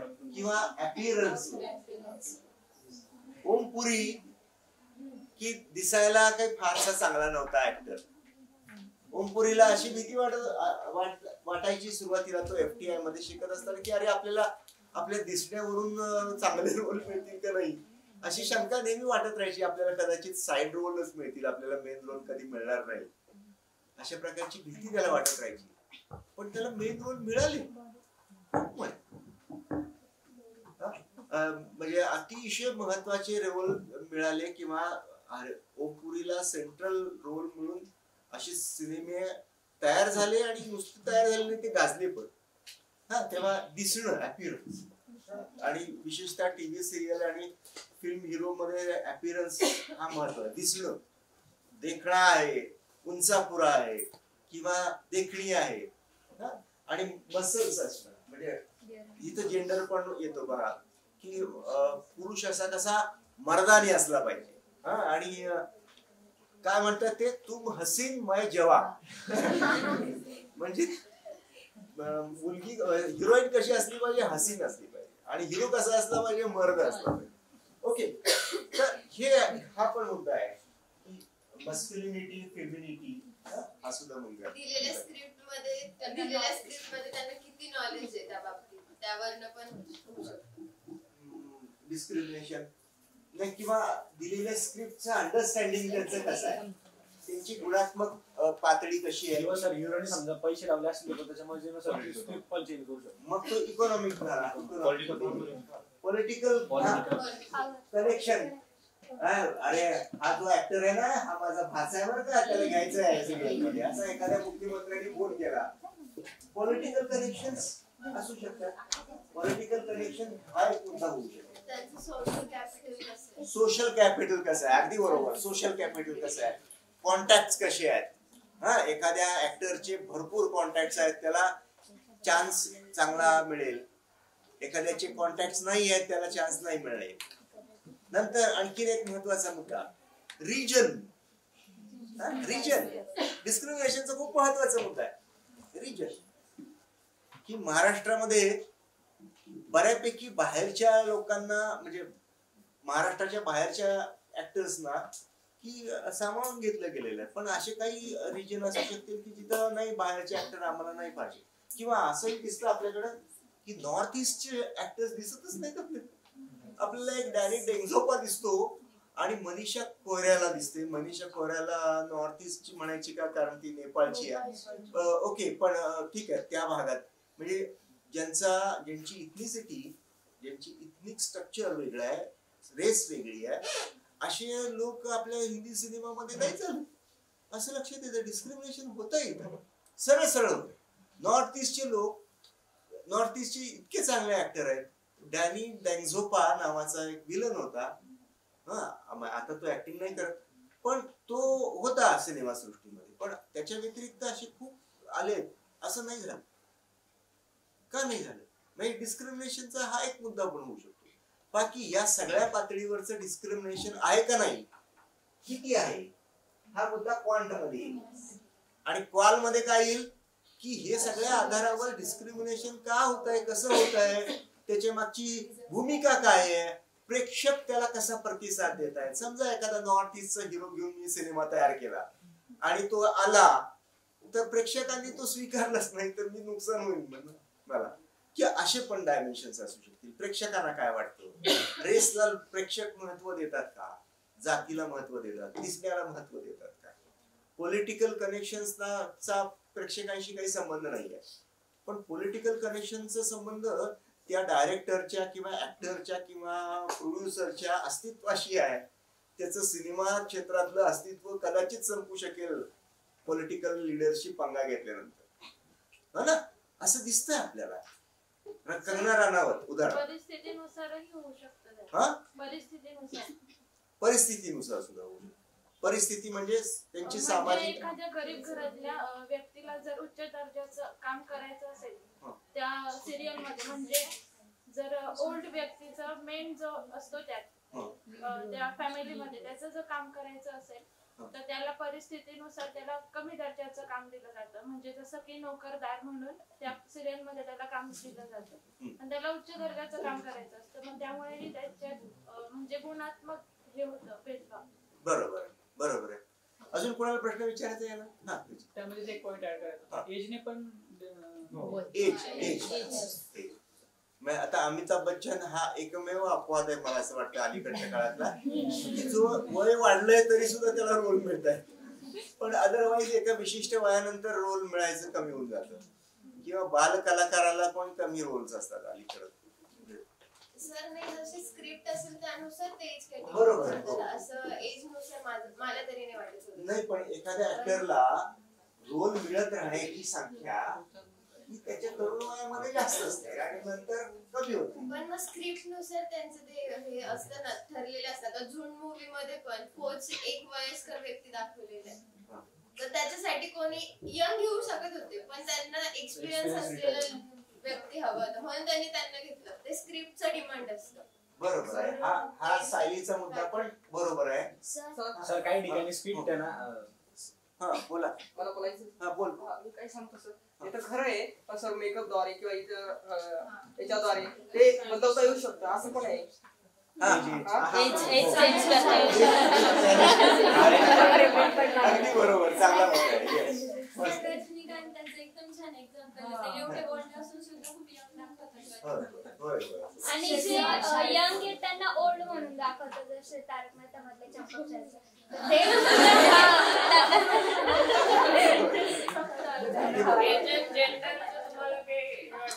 जेंडर आणि एज आपल्या मूवी याच्यात मोस्टली ना एक पॅटर्न बघितलं गेलाय, जर वुमन ओल्ड झाले लवकर किंवा 30s मधले असले ना तर त्यांना तेवढे रोल नाही भेटत. जरी ते यंग दिसत असले ना तरी मग आपण असं बोलू नाही शकत की एज फॅक्टर डिस्क्रिमिनेट नाही करत. मोस्टली मेन सोबत असं होत नसेल, पण वुमन सोबत त्यांना तो क्रायटेरिया खूप हे करावा लागतो, त्यांना खूप त्याच्यासाठी कष्ट पण घ्यावे लागतात.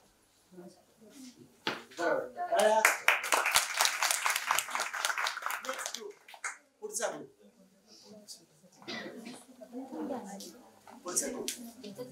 स्टेजवर न आलेले पटकन यायचा वेळ नाही घालवायचा.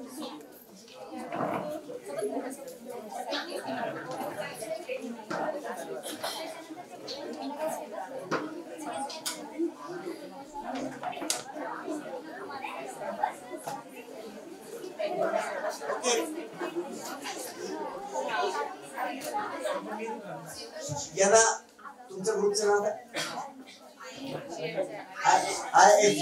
IFG ग्रुप आहे. IFG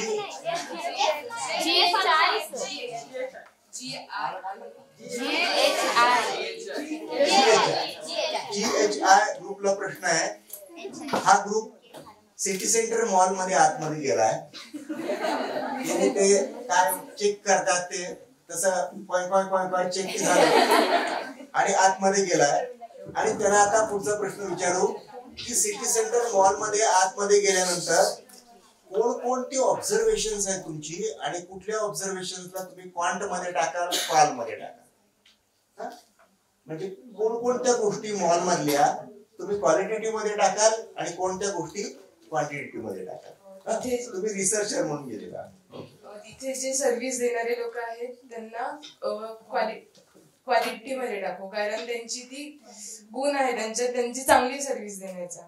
म्हणजे तिथे जर छोटे छोटे सेक्शन्स असतात किंवा ज्वेलरी शॉप असेल तिथे ते लोक सर्व्हिस देतात, तर त्यांचा गुण आहे त्यांना गुणामध्ये टाकू.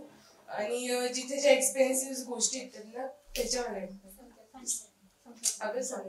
क्वांटिटी मध्ये टाकू. किती स्त्री आहेत आणि किती पुरुष आहेत यांना संख्यात्मक मध्ये दाखवू.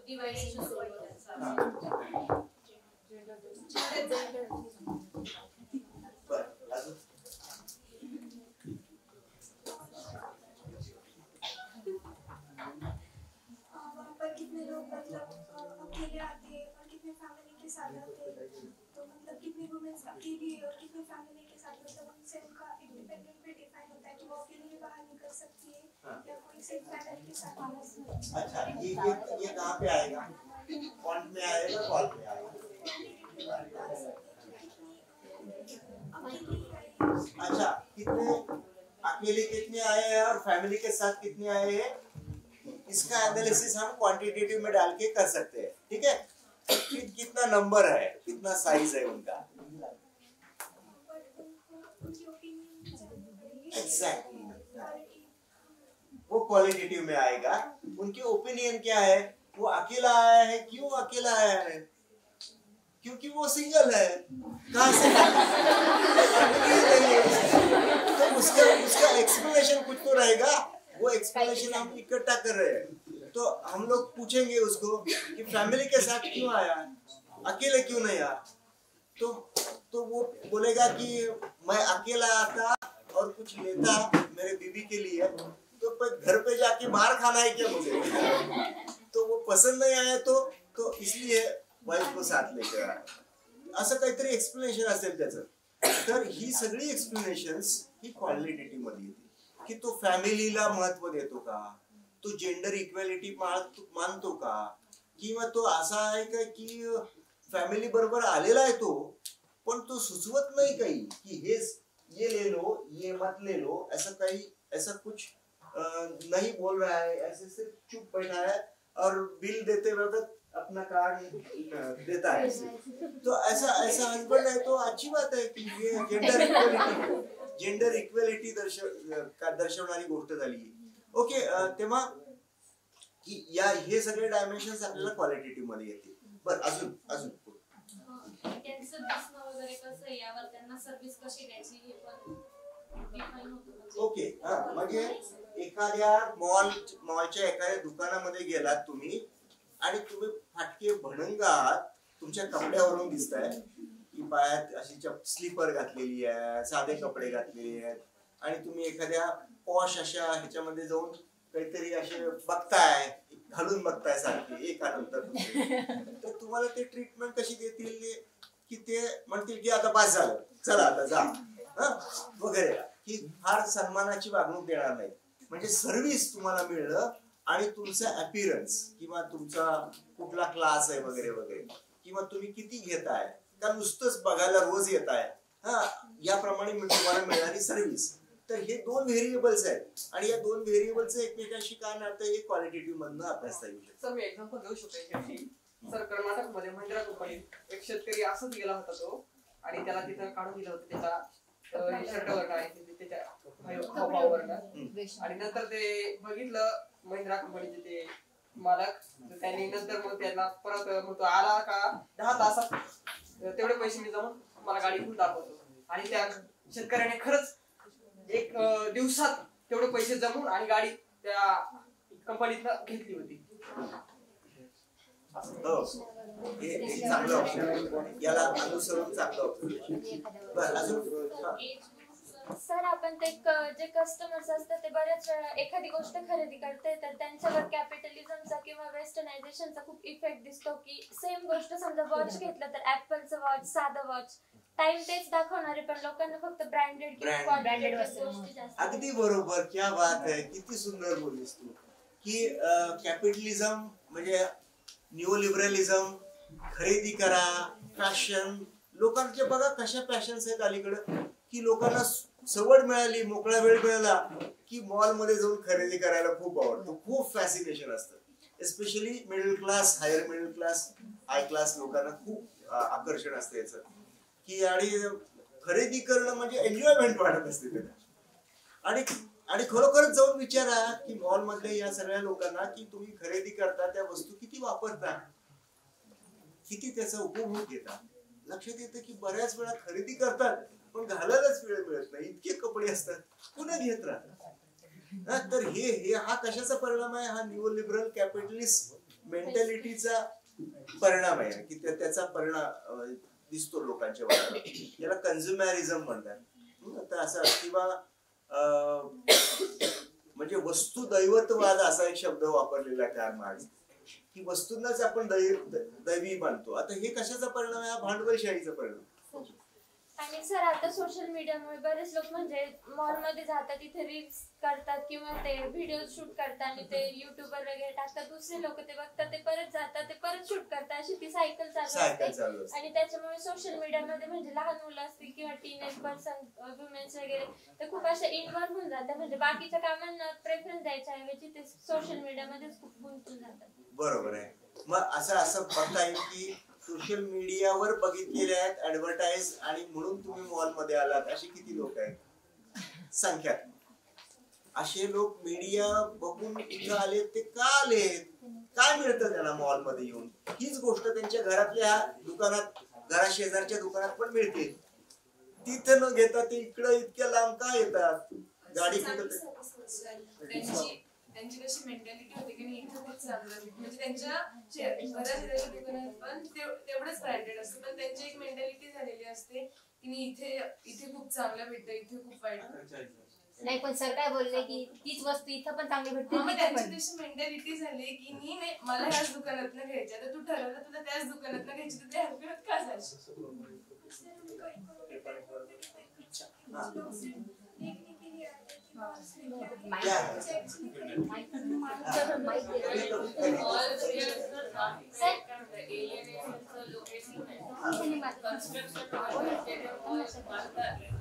त्यांनाच एंट्री नसते तिथं. बाहेर नेहमी एक बोर्ड असतो मॉलच्या बाहेर किंवा कोणते प्रायव्हेट हॉटेल असू द्या, मोठं हॉटेल असू द्या, त्याच्या बाहेर की rights to entry reserve.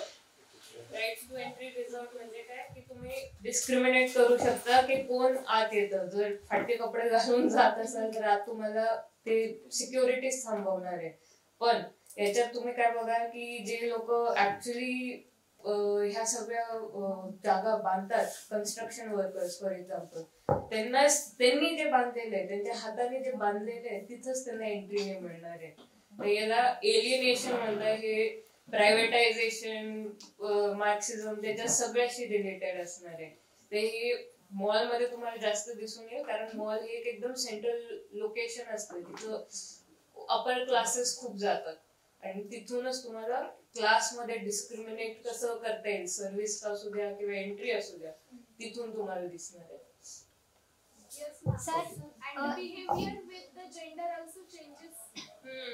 Gender नुसार पण बदलू शकतो, एज नुसार पण बघू शकतो ना आपण. सर गर्दी कधी असते, सपोज रिपब्लिकन डे किंवा इंडिपेंडन्स डे त्यावेळेस जास्त गर्दी असते, इतर वेळेस कमी गर्दी असते.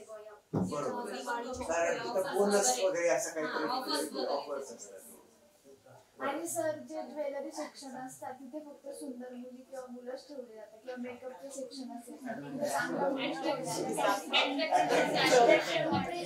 क्वालिटेटिव्ह मध्ये कुठलंही क्वांटिटेटिव्ह मध्ये कुठलंही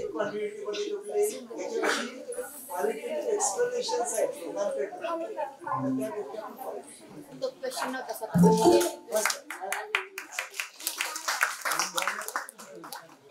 आंतरक्रिया करणाऱ्या माणसांचा अभ्यास म्हणजे आणि आंतरक्रिया करताना प्रत्येक मनुष्य आंतरक्रिया करताना त्या क्रियेच्या मागे अर्थ जोडत असतो. क्रिया आहे त्याच्या मागे अर्थ आहे, आणि तो अर्थ मला अभिप्रेत असलेला अर्थ तुम्ही ओळखताय कारण तुम्ही माझ्या संस्कृतीचे आहे.